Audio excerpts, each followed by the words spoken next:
Interp Training Tuesday. Let's get this turned around. Hi, my name is Nicole. I'm here again for our second Training Tuesday. Thank you to those of you who are joining us. I'm going to give everyone about a minute to join in on the live broadcast, and I'll tell you all what I have planned for today. So for our second Training Tuesday, we're doing more tips for talking, part 2, and today I really wanted to focus on how to use emotion in your presentations, especially interpretive presentations. Emotion can be so vital for really communicating a compelling message to your audience. But really, anytime that you speak, conveying emotion is really critical for ensuring that you're well understood, I think, and also hopefully for helping to ensure that people are really relating to what you're talking about. Emotions are key to true human experiences. So being able to use emotion effectively, not in an effort to manipulate people in your presentation. Hello to those of you who are just joining us. But using emotion effectively in your presentation to help augment what it is that you're talking about can be really valuable. So let's get started. Quickly, I'd love to hear where those of you who are here in our live broadcast are from. So if you want to type a little comment in just to say where you're joining in from, that'd be great. Got someone from Texas. Hello. From Oregon. Awesome. Awesome. I love Oregon. I've never had the chance to go to Texas. From Ontario, Oregon. Awesome. I've never been there particularly. Maple Ridge. Hello, hello. Sort of in our backyard here. All right, so we've got people from sort of both Canada and the United States, and I know that this broadcast will be up on the Interp Training Tuesday YouTube channel after today, or maybe even later today if I have a chance to get to it. Too much rain in Oregon, I know. Thankfully, it's beautiful here in Vancouver, so and when we put the video up, lots of people will have the chance to watch afterwards. So like I said, I wanted to focus on how we can use emotions effectively in our interpretive presentations and in any of our presentations, really. The first thing I wanted to talk about and why this particular subject is so important to me is asking you here in the live broadcast, why do you think emotions are really important in our interpretive presentations? What do you think conveying emotion through our presentations really does for our audience? So if anyone has any ideas, feel free to type them in. And for those of you who are watching a little bit later, if you're not watching live, I want you to actually spend a couple of seconds thinking about this. So does anyone have any ideas? Solidifies points, makes you care, absolutely. Any other ideas? Gives depth and meaning, absolutely. That's one of the exercises we're going to be talking about later. Connects to your audience, yes, absolutely. It also makes your presentations just more interesting. It helps convey your feelings. It might, especially if you're interpreting a subject that's a little confusing or even conflicting, it might help your audience who always takes their cue on how to react to something from you, the interpreter. It might help your audience sort of settle their own feelings about a subject. So they're really, really important. I think it just makes a presentation more interesting. It helps keep you from becoming a monotone presenter, which we all want to avoid. And it definitely helps keep your presentation compelling and can actually really captivate your audience at the same time. So the first thing that you want to do if you are going to work really hard on evoking strong emotions in your interpretive presentations is actually get in touch with your own emotions. Now, I don't want this to turn into a touchy-feely periscope. That's not the point here. But understanding your own emotions, understanding the emotional state that you're in at any given time when you're going out to do a presentation is really important. We, as the human race, we take for granted all the time just how strong our emotions are and how much they can really affect the rest of our lives. So understanding where you are at and what emotions you might accidentally be conveying that aren't part of your presentation just because you particularly had an emotional experience, either positive or negative, right before going out to give a presentation, that's really important because in understanding where you're at emotionally, you can help to try and filter out emotions that you don't want to come into your presentation. And you can also take the chance to use those emotions and really help get a stronger presentation. So by doing that, I want you to ask yourself 2 questions, and you do not need to type in the answers here. The first question is, when was the last time you cried? And then I want you to immediately follow that up with, when was the last time you laughed so hard you were crying? Sadness and joy are 2 of our strongest emotions. And by just getting in touch with those memories that really, really had such strong emotional impact on you, you can tap into the emotion you were feeling at that time. If using emotion in presentation is relatively new for you, those are the 2 to start with sadness and joy, and trying to understand the last time that you felt those 2 really strong emotions, and then start thinking about what happened in your body when you were feeling those emotions. Start to think about how your breath changed. Start to think about how your face changed. Start to think about how you felt, how you were breathing, what color your skin went. Was it tingly? All of these sorts of things. If you are looking to really expand the emotions that you can bring to your presentation, then I want you to actually think about the last time you felt some of the less strong emotions. When was the last time that you were surprised? When was the last time that you were intrigued? By asking yourself these questions and really tapping into how you felt, hopefully you'll be able to then use those feelings to help convey those feelings to your audience. Now, a great way to practice this, not necessarily by tapping into your past experiences, but by practicing emotions, is actually to play a little bit of a game. This is one of my favorite training exercises that I use with new interpreters. I give them a very simple sentence. I, for some reason, always gravitate towards the same sentence. It is, there is a seal on the SkyTrain. Now, that's probably a situation that, at least hopefully, we're never going to find ourselves in here in Vancouver. So it's a little bit of a nonsensical sentence. You can pick any sentence you want, but you want it to be simple.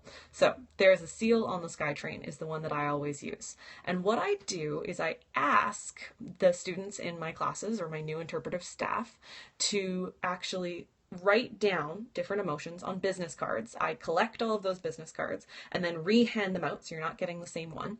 And then they have to say that sentence, there is a seal on the SkyTrain, using and trying to convey the emotion on the business card they received.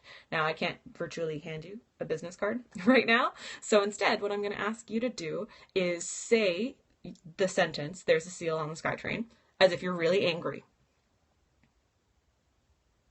And do it out loud. I can't see you if you're by yourself. Anyways, no one else can see you. And if you're with your coworkers, then at least you can all do it together. So really convey that anger. It's going to come not just from your voice. What are some of the other things that you did to really convey anger at that seal that was on the SkyTrain? What's it doing there? Think about that. You probably narrowed your brow. You probably leaned a little bit forward. You might have even shake your fist at the seal. It's not really there in front of you, so go for it.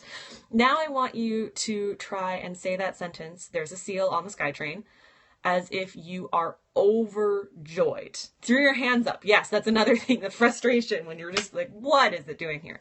So what about when you're overjoyed? Say that same sentence, there's a seal on the SkyTrain, and convey absolute overjoyedness.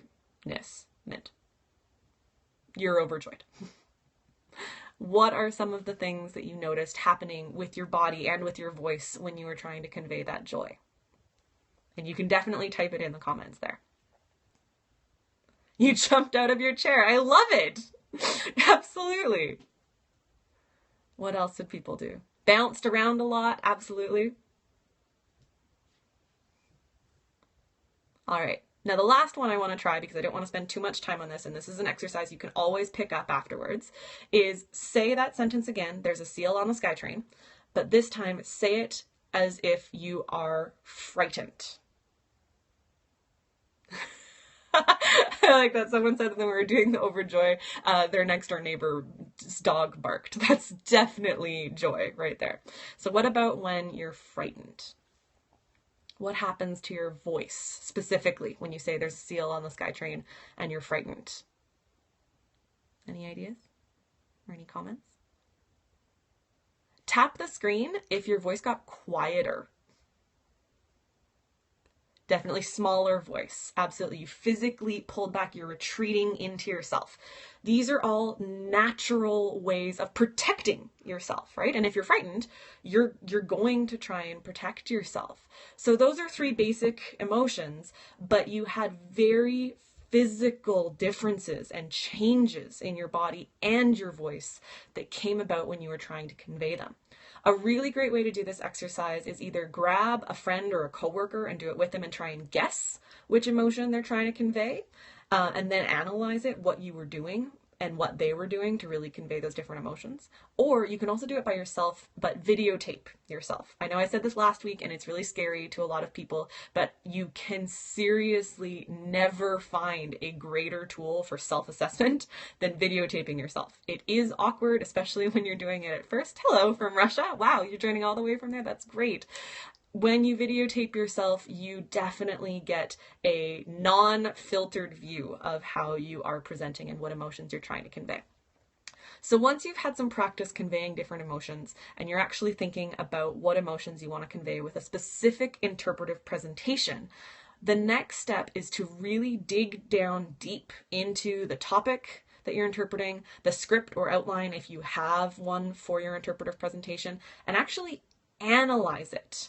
Go line by line, sub-theme by sub-theme, and determine what the appropriate emotions are for that presentation. If you've been given a script by either your superior or a coworker, ask them, what emotions do you want me to convey here? What do we hope our audience will feel as a result of this presentation? Now, you're never going to be able to test your audience on that, but ultimately we all go out with particular goals and objectives for our interpretive presentations, and the idea that your audience is going to feel something as the result of your presentation is something that's inherent in interpretation. It's not worth really evaluating, because evaluating someone's emotions is really hard and particularly personal, but you can still go with the intention of asking your audience to feel something without verbally asking them, of course, in most situations anyways. So really dig down into the meat of your topic, the meat of your script. Ask your superiors. If you yourself are creating a program, think about that in the creation stage. What do you hope your audience is going to feel in a program?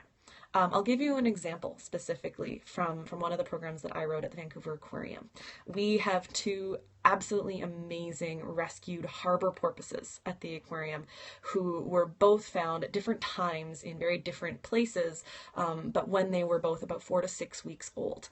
And they were washed up on the shore, completely abandoned. We had no idea what happened to their mothers. They shouldn't have been alone at that time, and both of them thankfully were found by people out in the public who knew what to do in these situations and called the Vancouver Aquarium's Marine Mammal Rescue Center. And then they were ultimately brought into the rescue center, but because they were so young and weak and sick when they were first brought in, each of them was given a less than 10% chance of survival. Now, thankfully, there's a really happy ending to both of their stories. They both survived against all odds and are now incredible ambassadors at the aquarium for harbor porpoises. And what we've learned from their story has helped us actually rescue and release successfully an adult harbor porpoise back out into the ocean. So they are amazing animals, and I was designing a program to tell their story to the public. Now, I gave you the very, very short version of it in this presentation. When I was writing that program, and every single time I go out to deliver that program, my intention is, when telling the very sad and scary part of that story, to make my audience cry. That's right. I'm the interpreter who wants people to cry in my presentation. And I use every possible emotional technique I can and storytelling technique I can, as well as my own personal experience with both of those harbor porpoises to try and pull at those emotional heartstrings. Because, and I say this very, very clearly, because there's a happy ending to the story. And taking your audience on an emotional journey like that is really important for this particular program I was designing. I went through a crazy emotional journey with both of those harbor porpoises. I thought they were both going to die every single day when they were in the rescue center. And seeing them alive and well and healthy and watching people connect with them every day, that's one of the greatest joys that I have in my job.